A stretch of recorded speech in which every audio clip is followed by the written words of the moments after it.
kasih pemirsa, Anda masih bersama kami, Bang Gaudin. Sebelum kita berdiskusi, kita akan mencoba mencari tahu dari seorang pengamat politik berasal dari Lembaga Ilmu Pengetahuan Indonesia atau LIPI yang sudah terhubung lewat saluran telepon, Pak Samsudin Haris. Pak Samsudin, selamat pagi, Pak. Selamat pagi. Pak Samsudin Haris menyaksikan debat semalam tentunya ya, Pak. Kalau melihat debat itu, sebetulnya apakah memang yang paling penting adalah bagaimana meyakinkan orang dengan kata-kata, walaupun kata-kata itu mungkin tidak berdasarkan data, atau yang lebih penting adalah penyampaian data, karena kalau katanya untuk pemilih muda khususnya, mereka malas untuk mendengarkan data atau fakta. Bagaimana Pak Samsudin?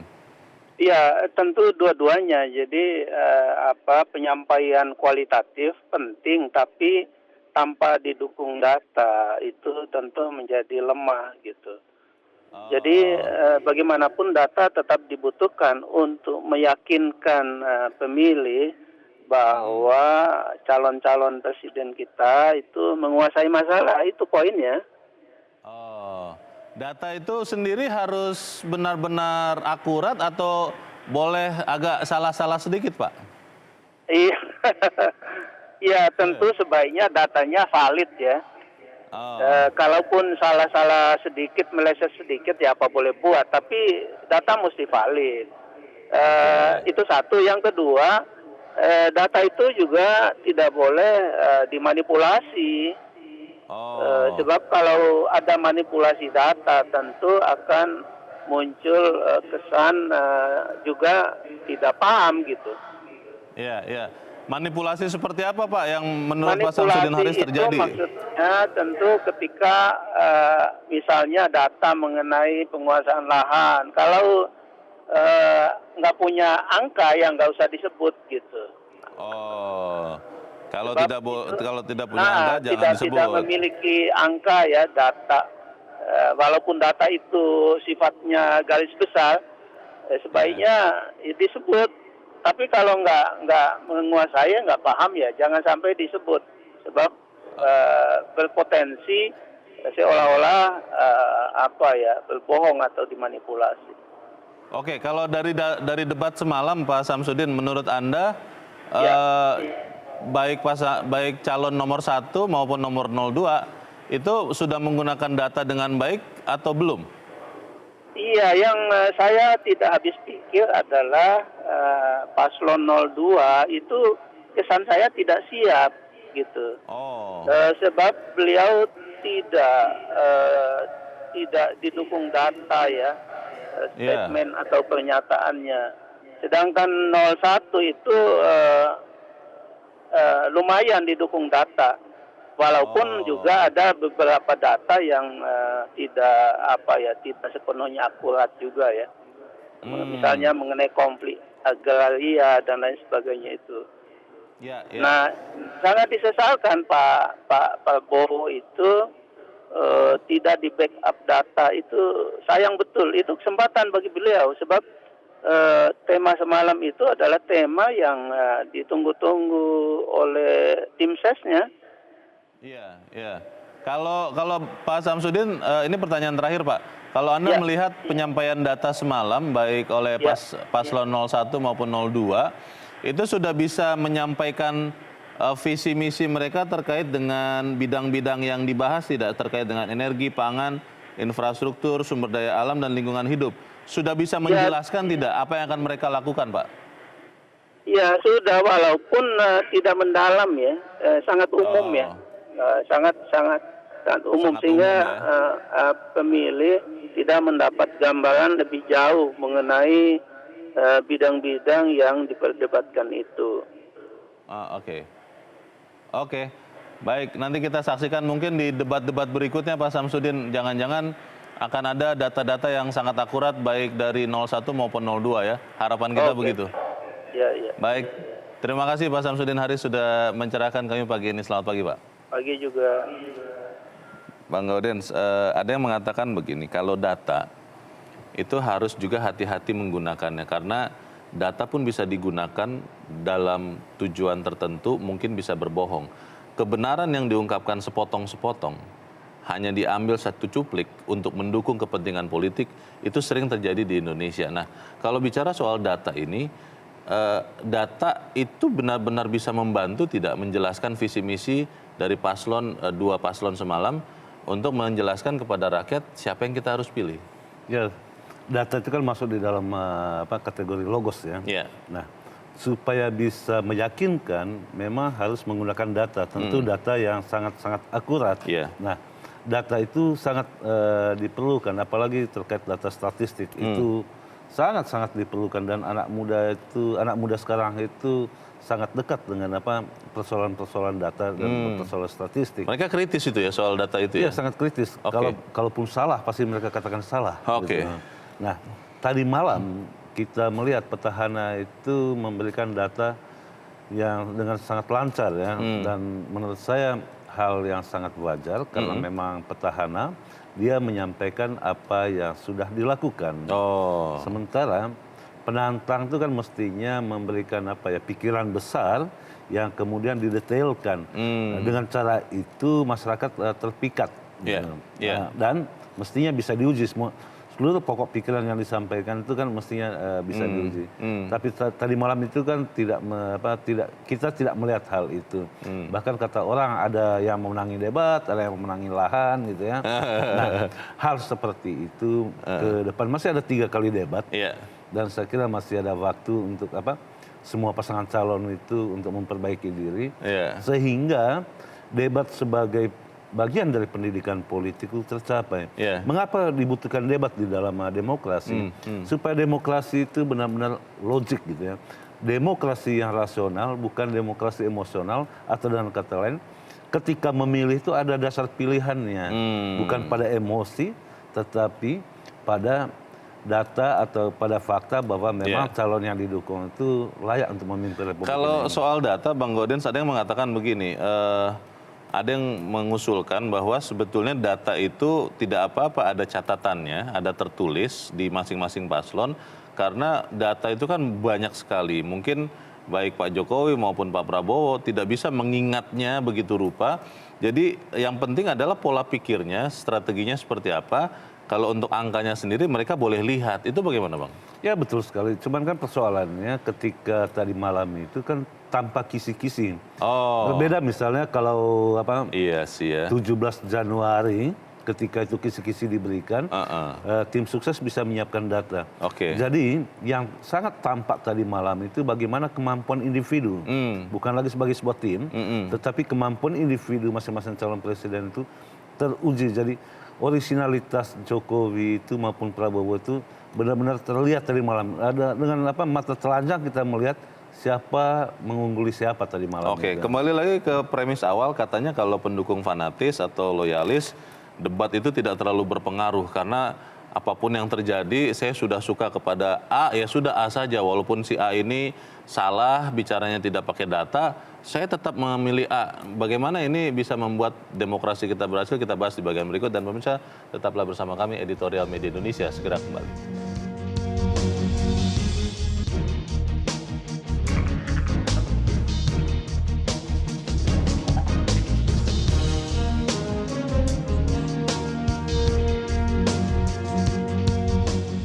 Terima kasih pemirsa, Anda masih bersama kami. Bang Gaudens, sebelum kita cari tahu bagaimana debat ini berdampak bagi para calon pemilih, kita akan mendengarkan dulu pendapat dari pemirsa Metro TV yang sudah terhubung lewat saluran telepon. Kita sudah terhubung dengan Pak Tasrik Usman di Banjarmasin, Kalimantan Selatan. Pak Tasrik, selamat pagi, Pak. Selamat pagi Mas Teo, selamat pagi Bang Gaudens. Selamat pagi. Pak Tasrik, tadi malam nonton debat, Pak? Alhamdulillah nonton sampai selesai. Apa menurut Anda, Pak Tasrik, yang bisa membuat kita yakin untuk memilih siapa begitu? Ya, yang pertama saya ingin mengapresiasi bahwa pola debat sudah ada perubahan dari yang pertama, yaitu tanpa kisi-kisi, sehingga kedua pasangan calon ini kelihatan lebih rileks ya. Artinya dia tidak tergantung kepada catatan-catatan yang justru malah mengganggu, seperti cerdas cermat gitu ya.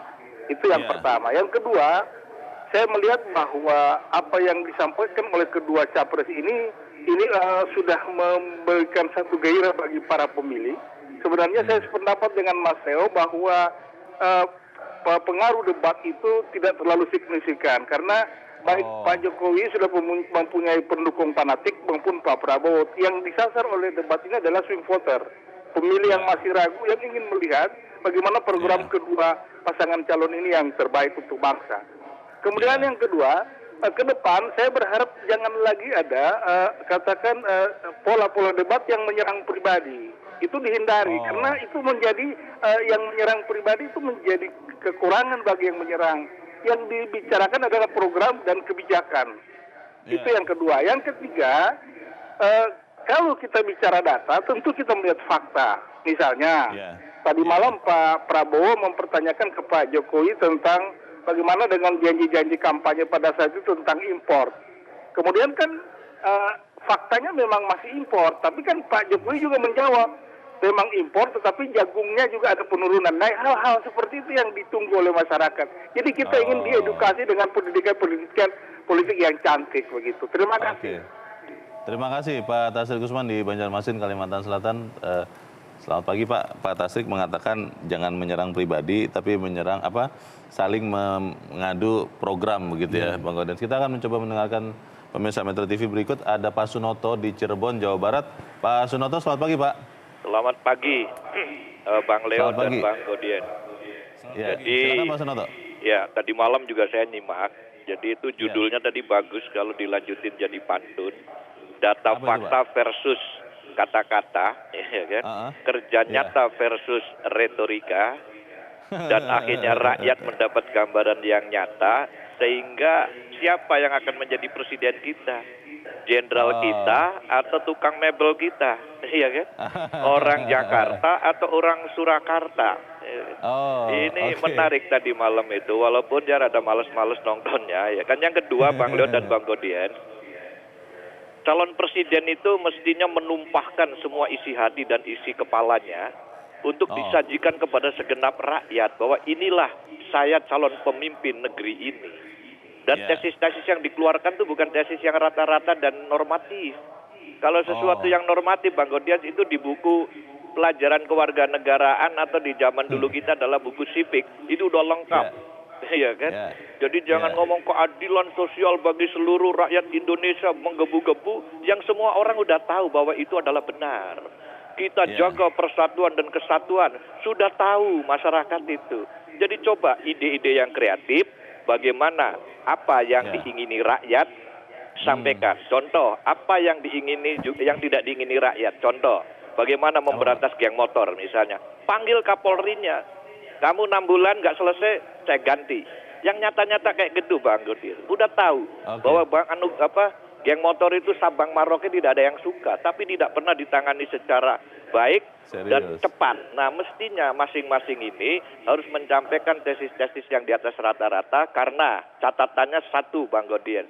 Yang mendengarkan itu, sekali lagi saya ulangi, ada sekian ribu doktor, ada sekian ratus profesor, ada sekian puluh ribu insinyur, dan lain sebagainya dari berbagai perguruan tinggi. Kadang-kadang saya juga bertanya, Bang Godien dan Bang Leo, siapa orang-orang di ring satunya masing-masing ini? Apakah ring satunya memberikan suatu rekomendasi atau masukan-masukan yang bagus? Atau karena orangnya tidak mau dengar atas masukan? Makanya saya pertanyakan kepada rekomender itu kayak macam Komisi Ekonomi Industri. Saya tanya, Bang Leo, berapa rasio dengar dan rasio terapnya? Apa itu rasio dengar? Kalau Anda memberikan suatu masukan 100, berapa yang didengar? Dan berapa rasio terapnya, yaitu kalau Anda memasukkan 100, berapa yang diterapkan. Nah, yang kayak gitu-gitu, karena apa? Rakyat itu butuh yang namanya 7 hal.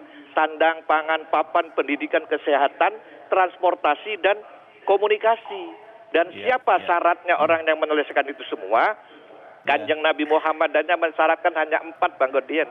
Itu di agama Islam kami itu. SATF, Sidik, Amanah, Tabligh, Fatonah. Jujur, terpercaya, komunikatif, dan cerdas. Sekian. Terima kasih Bang Leo dan Godien. Kalau Anda tanya, jadi Pak Noto milihnya siapa? Nggak akan saya buka, nanti aja kalau Leo main ke Cirebon. Makasih. Terima kasih Pak Sunoto di Cirebon, Jawa Barat. Selamat pagi Pak. Di belakang Pak Sunoto ada Pak Anton dari Maumere, Nusa Tenggara Timur. Pak Anton, selamat pagi Pak. Ya, pagi Bung Leo, pagi juga Pak Enggau dan. Selamat pagi, silakan Pak. Ya baik, oke. Jadi saya mencermati betul semalam ya. Ada sedikit lebih baik dinamika debat semalam ya, dibandingkan Sedikit dengan saja, waktu yang Pak. lalu. Sedikit Ya. lebih baik, sedikit saja.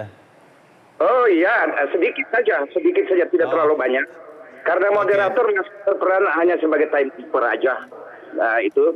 Tapi yang paling penting substansinya bahwa minggu lalu kita pernah bahas juga dalam rangka debat ini. Saya mengatakan Pak Jokowi harus menampilkan karakter aslinya ya, kerendahan hati, ketabahan dia untuk menghindari hal-hal sifat emosional. Dan itu terwujud semalam. Beliau tampil dengan baju putihnya itu menunjukkan bahwa dia orang bersih, orang yang rendah hati ya, dan orang yang kuat. Jadi saya terkesan ini pertempuran antara Goliat melawan David ya.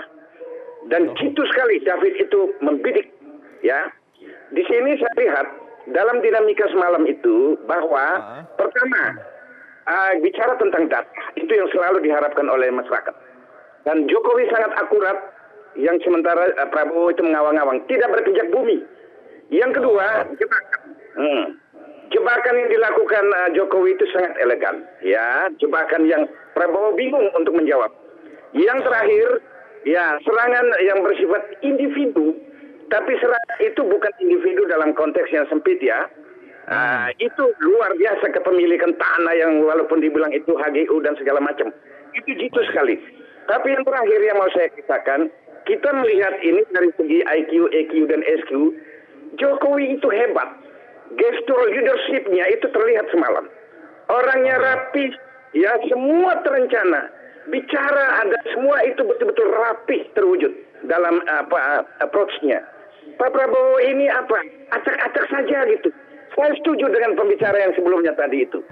Timnya ini Pak Prabowo ini, mereka selama ini kita bisa menilai, ya, mereka tidak rapi dalam menyiapkan bagaimana sebenarnya sebagai oposisi itu. Mereka hanya puas dari segi emosional saja. Semua yang disentil selama ini, semua itu bohong. Dan itu terlihat semalam. Ya, terlihat semalam. Itu aja. Baik. Terima kasih. Terima kasih. Terima kasih. Pak Anton di Maumere, Nusa Tenggara Timur. Selamat pagi, Pak. Di belakang Pak Anton ada Pak Bambang Saptono di Surakarta, Jawa Tengah. Pak Bambang, selamat pagi. Ya, selamat pagi Metro TV. Selamat pagi Indonesia. Selamat pagi. Silakan Pak Bambang. Singkat padat saja, Pak. Ya. Baik. Jadi kami melihat debat kandidat presiden tadi malam itu sudah seperti yang saya bayangkan sebelumnya, bahwa debat tersebut tidak imbang. Karena apa? Capres yang satu ini kan memang sangat berpengalaman dan berprestasi dalam memimpin pemerintahan. Sementara penantangnya ini kan sama sekali belum pernah memiliki pengalaman maupun prestasi di bidang pemerintahan. Nah ini yang akhirnya memang sudah bisa ditebak dalam debat capres tersebut pasti tidak imbang. Dan itu terbukti tadi malam. Kemudian yang kedua, bahwa debat capres tadi malam ini justru lebih Prabowo itu malah mengkampanyekan Pak Jokowi. Karena apa? Banyak program-program Pak Jokowi yang malah justru didukung oleh Pak Prabowo. Lah seharusnya posisi Pak Prabowo sebagai penantang. Kalau memang ada yang baik dari lawan kan harusnya memang diakui begitu. Bukan itu yang baik, Pak Bambang? Iya, tetapi kenyataan Pak Prabowo malah justru mengiyakan dan mensupport programnya Pak Jokowi. Mestinya Pak Prabowo sebagai penantang ini mestinya cari celah-celah yang negatif di dalam pemerintahan Pak Jokowi. Nah, misalnya kayak jalan tol ini kok masih sepi, kemudian ini kok kaitannya dengan dana desa kok banyak sekali yang disalurkan kepada masyarakat, sedikit-sedikit saja. Artinya celah-celah yang mampu untuk mencari sisi negatif lawan.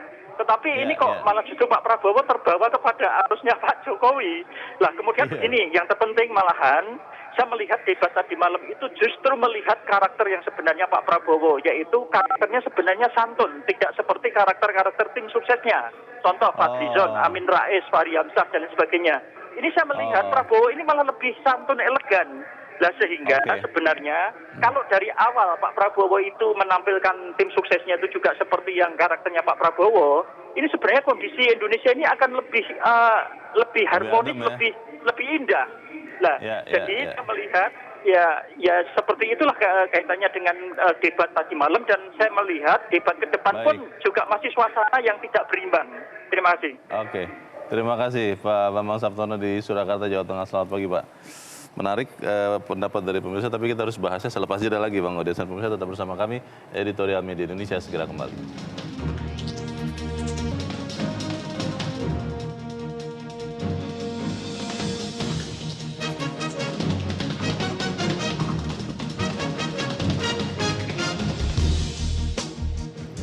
Terima kasih pemirsa, Anda masih bersama kami. Kita di bagian segmen akhir dari diskusi kita pagi ini. Bang Gaudens, tadi para pemirsa kelihatannya menyimak dari awal sampai akhir, benar-benar menyimak, dan kalau menurut Pak Bambang Saptono sih memang sudah dari awal diperkirakan tidak akan berjalan imbang karena petahana adalah orang yang mengerjakan apa yang dikatakannya, sementara penantang masih belum punya pengalaman di pemerintahan. Tetapi kan permasalahannya yang kita ingin lihat tadinya adalah ide besar, bagaimana terkait dengan bidang-bidang yang dibahas tadi malam, kalaupun data itu tidak punya, tapi kan di dalam setiap kebijakan, seperti tadi kata Pak Bambang, yang dijalankan oleh petahana, ada juga kekurangan-kekurangan yang itu bisa diperbaiki atau dibuat lebih bagus lagi oleh penantang.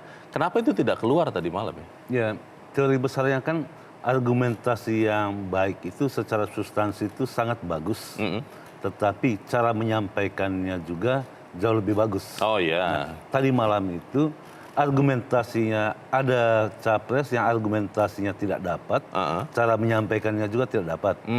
Ada capres yang argumentasinya kuat, caranya menyampaikannya kuat, sehingga masing-masing yang melihatnya itu memberikan penilaian, oh ini yang kuat sebagai pemenang. Gitu, jadi kan? Ekstrim ya, seakan-akan seperti itu. Kedua capres ini berada di kubu yang ekstrim gitu. Itu sebetulnya apakah benar karena ada salah satu paslon yang tidak begitu bersiap dengan data, atau memang tidak mau mendengar? Tadi kata Pak Sunoto, tergantung apakah memang paslonnya ini sudah disiapkan ternyata tidak mau mendengarkan, atau mungkin mendengar tapi tidak terlalu kuat untuk mengingatnya, atau seperti apa sebetulnya? Ya mungkin terpengaruh oleh pendapat para pengamat bahwa debat itu tidak terlalu mempengaruhi pemilih. Nah, secara teori itu kan debat itu hanya bisa mempengaruhi sekitar 6% ya. Kita lihat misalnya pada debat pertama tanggal 17 Januari. Berdasarkan survei Lingkaran Survei Indonesia itu, debat itu hanya pengaruh sekitar 3% untuk pendukung, untuk pasangan Jokowi Maruf. Untuk Prabowo itu sekitar 2% lebihnya. Nah, jika debat itu hanya berpengaruh seperti itu, tentu bisa dipahami memang sengaja tidak siap atau memang pura-pura tidak siap gitu ya. Atau menganggap remeh. Atau menganggap remeh, itu bisa jadi seperti itu. Tetapi fakta lain juga memperlihatkan kalau dalam posisi seimbang antara dua calon, seperti pada kasus 2014, seperti yang ditemukan oleh surveinya Indikator, ternyata debat itu sangat-sangat berpengaruh. Pada 2014 misalnya, Prabowo dan pada saat itu wakilnya itu Hatta Rajasa, Jokowi dan Yusuf Kala, pada saat itu bahkan suaranya Jokowi itu cenderung turun. Tetapi begitu debat dimulai putaran pertama itu langsung melejit, dan itu yang menyebabkan menang menurut hasil surveinya Indikator. Nah, sekarang pertanyaannya, kalau hanya mempengaruhi hanya sekitar 6%, itu berarti apakah masih penting debat? Menurut saya masih penting. Kenapa? Karena memang kalau berdasarkan hasil survei termasuk Lingkaran Survei Indonesia yang mengeluarkan survei pada bulan Januari itu, memang pemilih loyalis, yang disebut loyalis, mau dipengaruhi seperti apapun tidak akan tidak bergeming, tidak berpindah gitu ya, tetap gitu, kukuh gitu pada ini. Persentasenya itu kan sekitar 54 lawan 32 ya. 54 untuk Jokowi. Petahana ya. 54% untuk Jokowi, 32% untuk Prabowo. Nah, jika posisi itu tidak dipengaruhi oleh debat, tentu hasil akhirnya kita bisa tahu bahwa hasil akhirnya petahana ini keluar bisa memimpin lagi. Nah, karena itu semua orang berharap, masyarakat sangat berharap debat itu dipergunakan semaksimal mungkin untuk menyampaikan gagasan. Apa gagasannya? Nah, kalau di media sosial yang yang riuh itu kan buihnya itu kan menyangkut apa? Hoax gitu kan. Yeah. Nah, di debat itu secara langsung kepada masyarakat itu kan memberikan klarifikasi. Itu yang dilakukan oleh Jokowi dengan menyampaikan data-data. Yeah. Ini loh datanya yang benar gitu. Itu apa secara langsung disampaikan dan itu tadi yang saya katakan etos itu. Jadi apa kepercayaan kepada yang berkata itu memang sangat kuat gitu. Oke. Tadi ada satu hal yang menarik yang disampaikan Pak Bambang Saptono dari Surakarta bahwa di debat semalam karena tinggal sendirian, tidak ada tim suksesnya, kelihatan sifat asli menurut Pak Bambang, Pak Prabowo itu sebetulnya santun. Tidak seperti yang terkesan dikelilingi oleh tim ses tadi disebut Pak Bambang, sehingga sebenarnya kalau ini bisa dimanfaatkan bisa menguntungkan Pak Prabowo. Apa benar begitu, Bang? Ya, ada satu hal yang saya sangat salut pada Prabowo, ada wawancara setelah debat ya. Menurut dia elit itu mereka yang maju di dalam pilpres ini rukun-rukun saja, tetapi yang membuat gaduh itu malah pendukungnya. Dan dia heran sendiri kok pendukungnya seperti itu. Oh gitu. Itu berarti memang para pemimpin kita itu di tingkat elit, memang pergaulannya itu sangat cair. Baik-baik saja. Prabowo bertemu Jokowi, hubungan pribadi mereka bagus itu, tetapi di tingkat angka rumput. Nah, kewajiban para pemimpin, calon pemimpin ini berkewajiban untuk memberikan pemahaman pengertian seperti itu juga kepada para pendukungnya. Kalau pendukungnya tidak mengikuti apa yang dititahkan oleh pemimpinnya, itu berarti dia bukan pemimpin yang genuine. Gitu. Betul. 3 debat masih ada lagi rencananya, Bang Gaudens. Ini kira-kira akan bisa membuat perubahan yang lebih baik lagi tidak untuk demokrasi kita? Ya biasanya sih debat pertama dan kedua itu sangat menentukan. 3-5 itu tidak terlalu berpengaruh lagi. Karena apa? Pandangan pertama itu sangat kuat ya. Pesan pertama ya? Pesan pertama. Pesan pertama kepada mereka yang menyampaikan data itu begitu sangat melekat di dalam benak pemirsa, apalagi pengaruh televisi. Banyak sekali studi di Amerika misalnya bagaimana pengaruh televisi itu, walaupun mereka ya tidak menonton, tetapi pembicaraan setelah debat itu jauh lebih membuat orang menentukan pilihan. Karena itu tidak ada cara lain memang. Ya fakta memang bahwa mereka yang tampil dengan data yang sangat kuat dan akurat itu sebagai pemenang gitu. Tapi ada kesempatan dong untuk yang belum menyampaikan data itu untuk berusaha minimal memperkecil lah perbedaan di 3 debat berikutnya, Bang. Ya karena itu kita berharap ya semua calon presiden setiap kubu itu benar-benar mempersiapkan dirinya. Jangan anggap enteng debat karena apa? Karena rakyat sendiri menyaksikan calon pemimpinnya. Kalau calon pemimpin itu tidak bisa memberikan harapan politik optimisme gitu, ya apa jadinya republik ini? Untuk apa kita pilih pemimpin ya kalau tidak membuat hidup kita lebih baik? Semoga debat berikutnya akan bisa lebih baik lagi. Bang Gaudens Siswadi, terima kasih Bang sudah hadir di sini. Selamat pagi. Pagi loh. Pemirsa, panggung debat tidak akan sia-sia kalau para kontestan memandangnya sebagai kesempatan yang sangat berharga. 2 kali debat sudah dijalani dan masih ada 3 lagi untuk dijalani.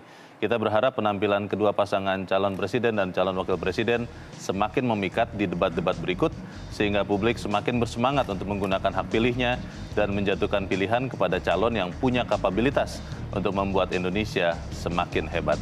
Saya Leonard Samosir, terima kasih Anda sudah menyaksikan. Selamat pagi.